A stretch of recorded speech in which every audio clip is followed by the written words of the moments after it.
Hola amigos, este es El Cuarto Camino comentado por una servidora, Aida Pierce. Aquí leeremos los 5 tomos del libro de Maurice Nicoll, comentarios psicológicos sobre las enseñanzas de Gottlieb y Ouspensky. Comenzamos.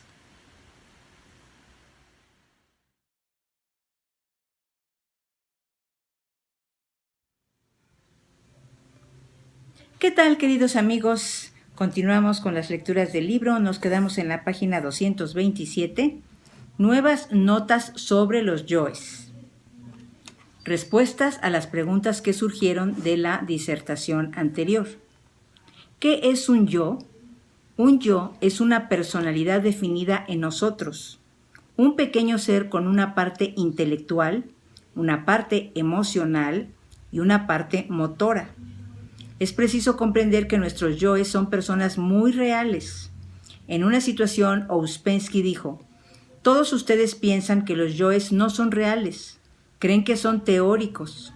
Les aseguro que son muy reales y viven en la casa de nuestro ser y nos controlan incesantemente. Entonces, citó la parábola de la casa en desorden, en la que no hay amo, y donde cada yo utiliza el teléfono en nombre del amo. 2. ¿No es deseable identificarse con los yoes que buscan el trabajo? ¿No llegan a ser esos yoes mayordomo, delegado, luego mayordomo y finalmente yo real? No es deseable identificarse con cosa alguna, pero lo dejaremos pasar.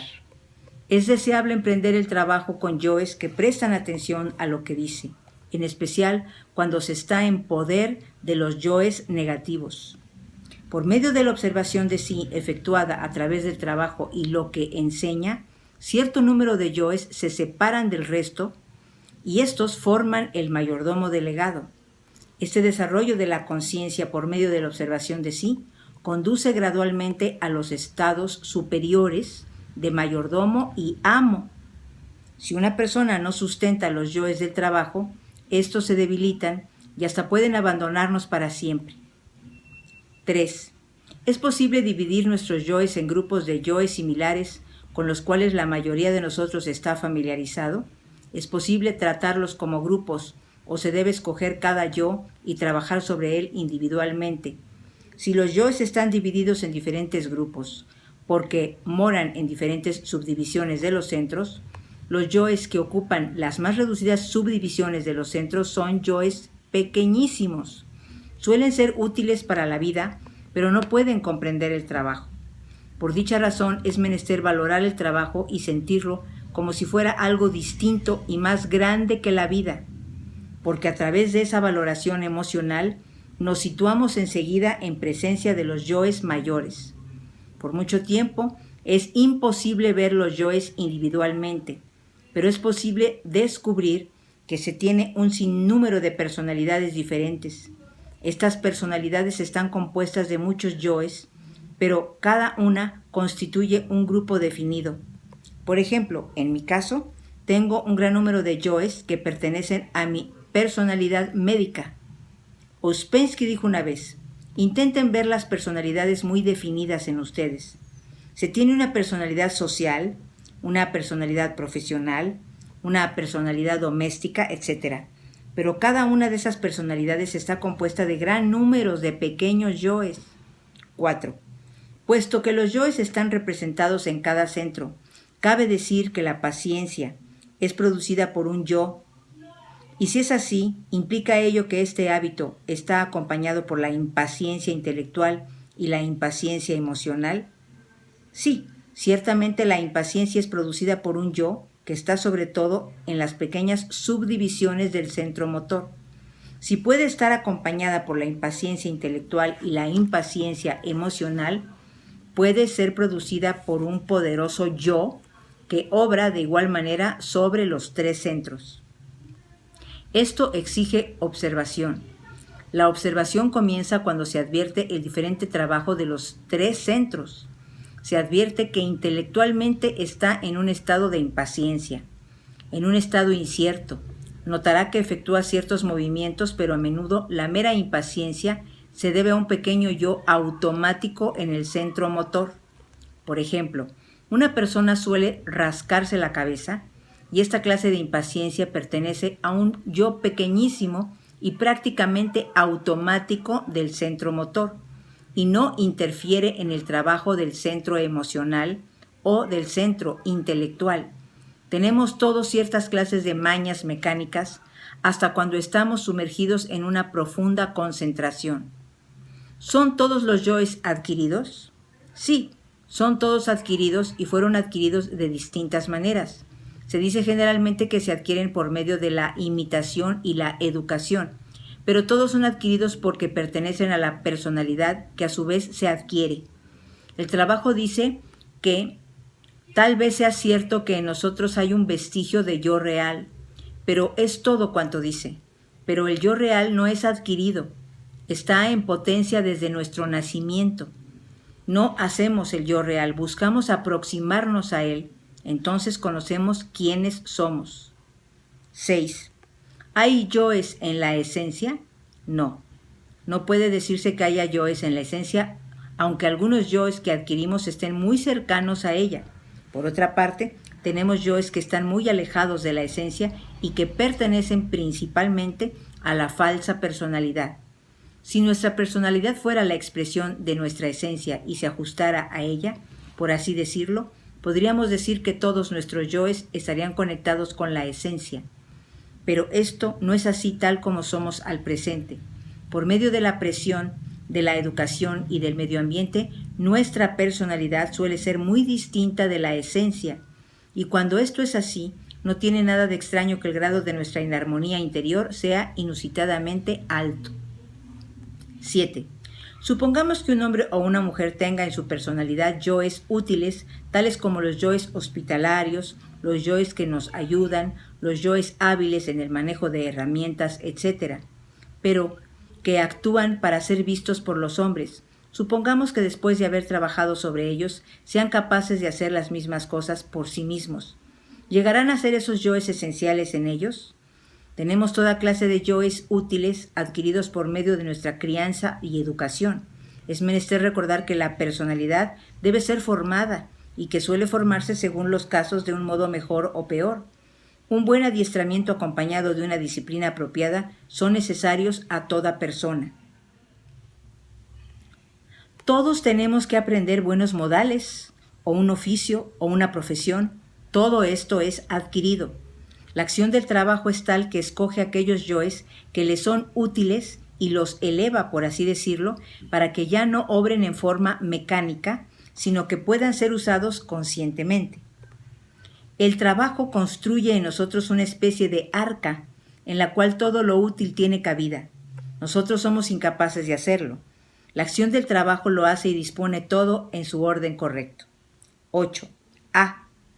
¿Es la esencia la semilla desde la cual puede crecer el yo real? Sí, en cierto modo. Vale más decir que tras la esencia está el yo real. A través del desarrollo de la esencia nos ponemos en contacto con el yo real. El objeto que propone el trabajo es hacer que seamos más reales, es librarnos de los falsos y reales yoes. Esto solo puede lograrse por medio de la sinceridad interior, de una prolongada observación y a través de una prolongada influencia del trabajo sobre nosotros. Esto último depende de la lucha que se entable para mantener vivo el trabajo en uno mismo por un largo periodo. Todo esto nos lleva al desarrollo de la esencia, que nos pone en contacto con el mayordomo y el yo real. Es preciso concebir al mayordomo y al yo real como si estuvieran por encima de nosotros en un nivel superior. Esperándonos y siendo, por así decirlo, más internos, más profundos, por debajo de la superficie donde tiene lugar gran parte de nuestra vida psíquica. Llamarlo un movimiento hacia arriba o un movimiento hacia adentro es lo mismo. Todo el trabajo debe ser hecho por nosotros mismos.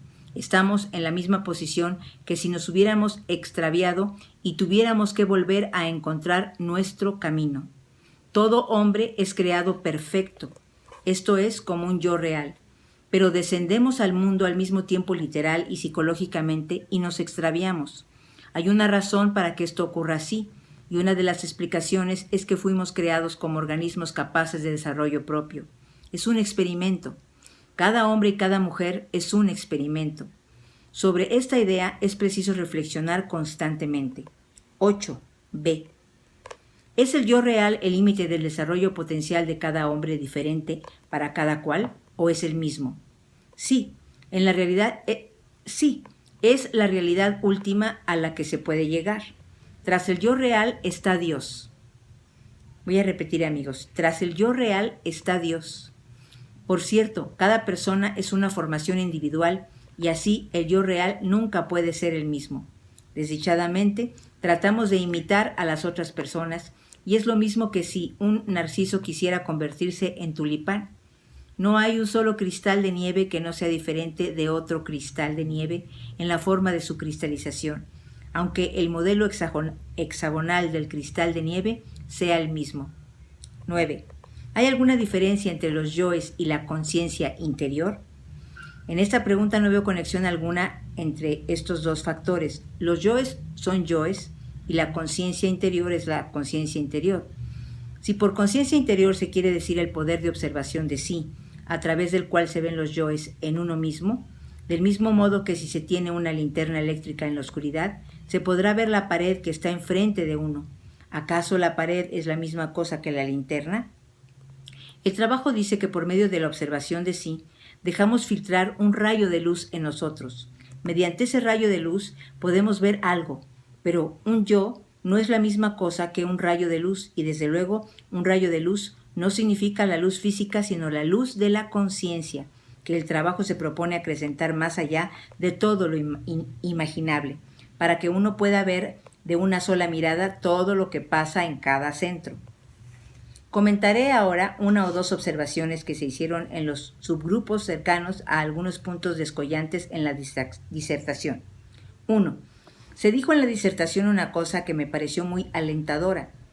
Si ve realmente una cosa, aun cuando no pueda hacer nada con ella, ésta se alejará. Esto es muy justo, y viéndolo se tiene una vislumbre de lo que trata el trabajo. Logra una vislumbre de lo que es la observación de sí y por qué es enseñada en una forma tan estricta. El trabajo dice que la observación de sí es un método para cambiar al ser. Comprenderlo es muy importante y a veces se necesitan muchos años para ello. Les haré esta pregunta. ¿Cómo es posible separarse de algo en uno mismo a no ser que se lo observe? Si no se puede ver a sí mismo del todo y nunca observa quién está obrando a través de usted en distintos momentos, si en suma se toma a sí mismo como una unidad, no podrá cambiar.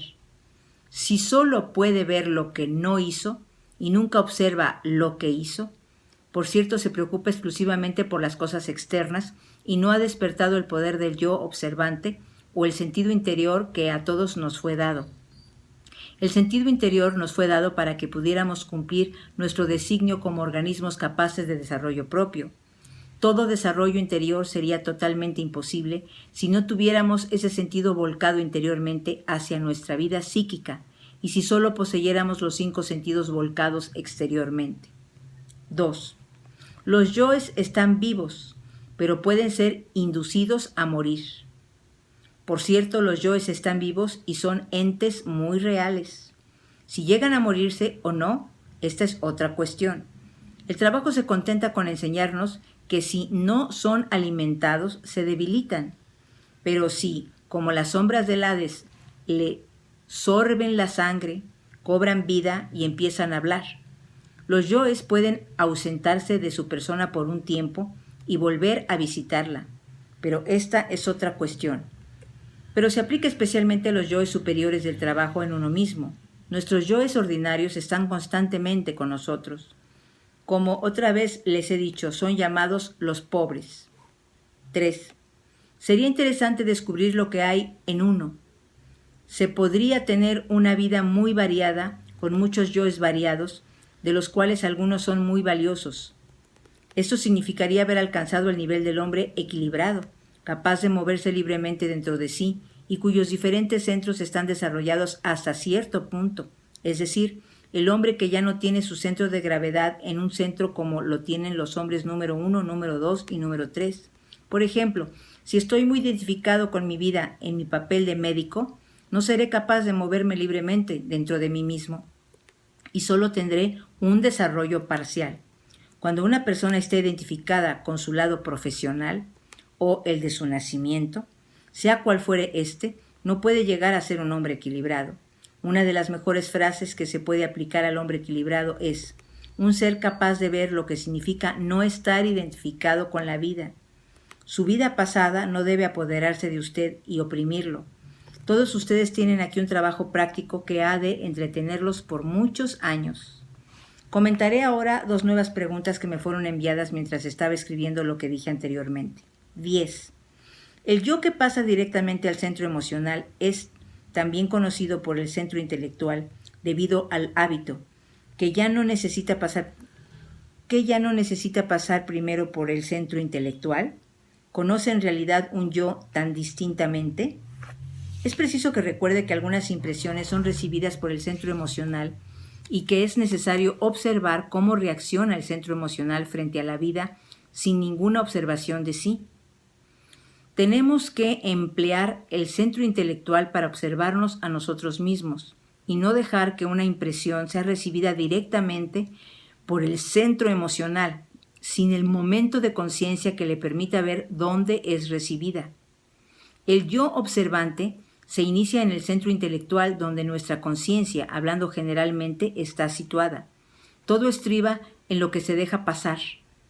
Se puede tomar accidentalmente un hierro al rojo y sin embargo observar la reacción antes de que tenga lugar automáticamente. Todo radica en el centro instintivo y el ligero control ejercido por él, y lo mismo se aplica en el centro emocional. 11. ¿Cómo puede un yo afectar directamente al centro emocional?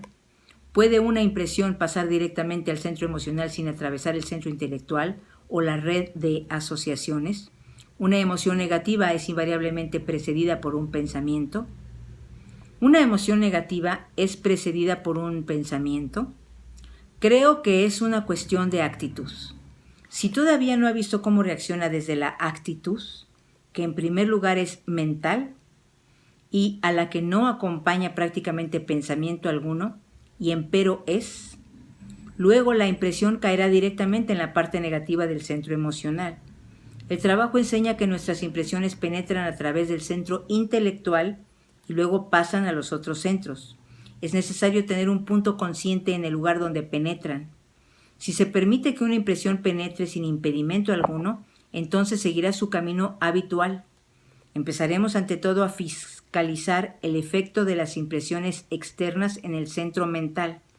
Por ejemplo, si siente frío, ¿tengo acaso que temblar o quejarme? Si tengo un mayor control de mí mismo, no necesito reaccionar de este modo, a no ser que desee hacerlo. Si no soy demasiado mecánico en el punto de entrada de las impresiones, la mente será capaz de realizar una especie de selección de modo que no se ponga en movimiento las mismas reacciones. Lo que se propone el trabajo es establecer un punto consciente en el lugar de entrada de las impresiones, y esto demanda la capacidad de separarse del incesante efecto de la vida que penetra y reacciona siempre de la misma manera mecánica. Es maravilloso darse cuenta de que no es necesario tomar siempre de la misma manera un hecho de la vida, pero para ello es preciso poseer la capacidad de ver el hecho y al mismo tiempo nuestra reacción mecánica ante él. Cuando el trabajo interviene entre estas dos cosas, el suceso externo que penetra a través de los sentidos y la reacción mecánica que por lo general tiene lugar, cuando se produce ese momento de elección consciente que el trabajo busca suscitar en nosotros, empezamos a comprender de qué trata en la práctica el trabajo. Esto se llama trasladar el hidrógeno 12 al punto de las impresiones entrantes. Significa también vivir más conscientemente. ¡Wow! Aquí terminó este comentario, amigos. Vamos a continuar en la página 232, el recuerdo de sí. Y ahorita leímos nuevas notas sobre los yoes. Qué duro, ¿verdad, amigos? Es duro. Es duro. A la vez a mí se me hace bastante sencillo en el sentido de que siempre nos estamos contradiciendo, amigos. Ahí están los yoes. o la segunda fuerza, ¿no? Como lo que leímos en algún comentario.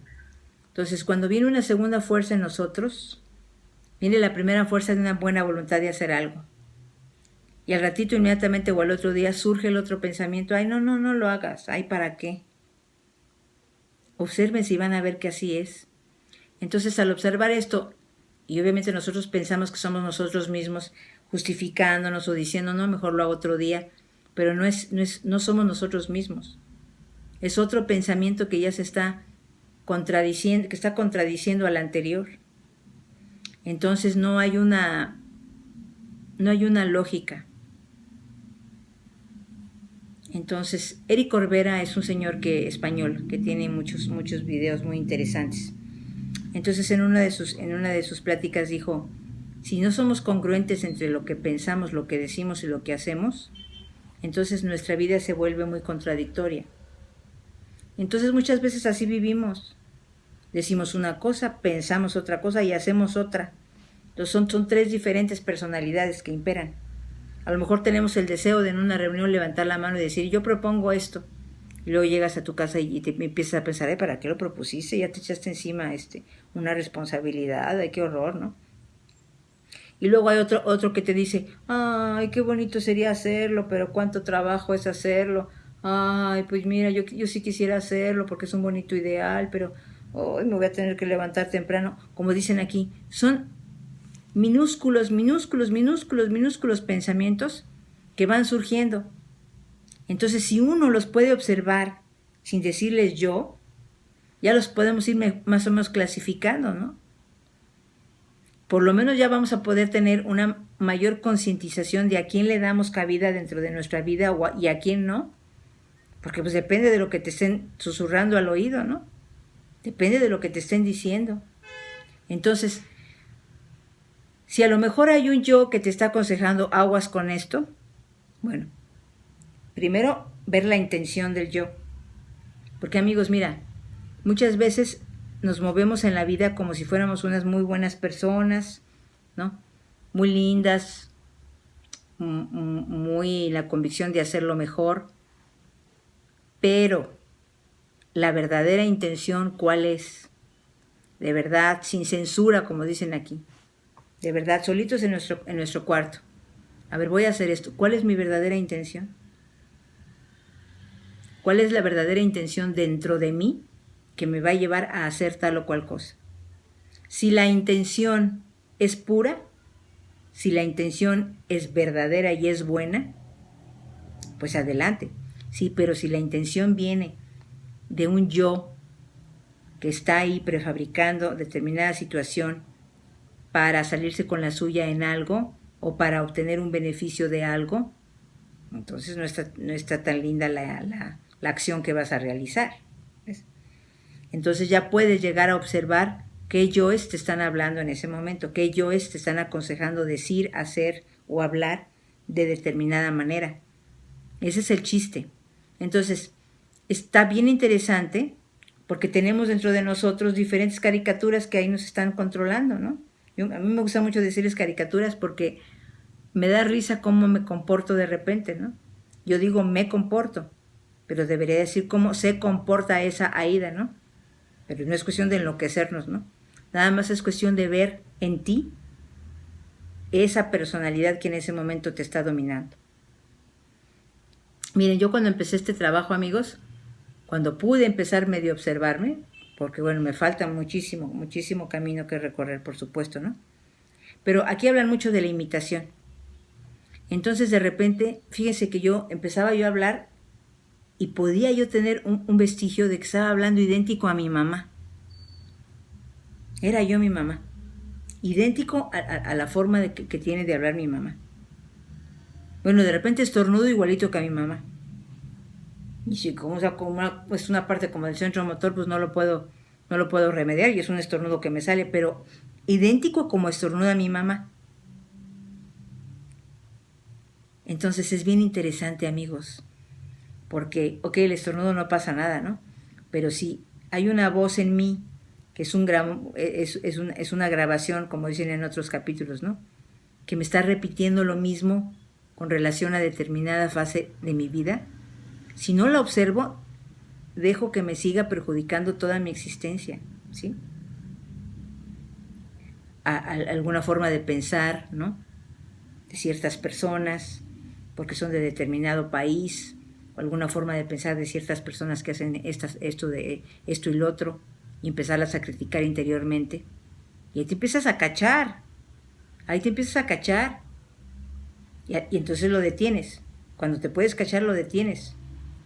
Porque la crítica es una de las principales cosas que tienes que detener. Qué difícil, sí, yo sé que es bien difícil, porque nos la vivimos criticando desde que amanece.